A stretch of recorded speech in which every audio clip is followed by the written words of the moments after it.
یہ قربانی کا وقت آیا تو رسول پاک صلی اللہ علیہ وسلم نے فرمایا، حضرت ابن عباس حضور کے چچا زاد ہیں، وہ کہتے ہیں نبی پاک علیہ السلام نے فرمایا فاطمہ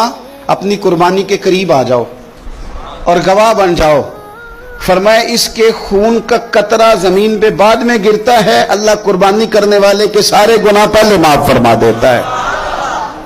حضرت فاطمہ کی شان اقدس پر بھی ہماری مائیں قربان، ہماری بیٹیاں قربان، کیا انداز ہے سیدہ کا، فوراً پوچھتی ہیں، فوراً امت کا بھلا کرتی ہیں، کہتی ہیں یا رسول اللہ صلی اللہ علیہ وسلم یہ صرف اہل بیت کے لیے ہے یا سارے مسلمانوں کے لیے؟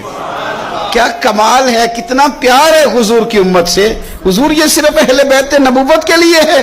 نبی پاک نے فرمایا نہیں فاطمہ یہ ساری امت کے لیے فضیلت ہے کہ قربانی کرنے والے کے جانور کا خون کا قطرہ بعد میں زمین پہ گرتا ہے، اللہ سارے گناہوں کو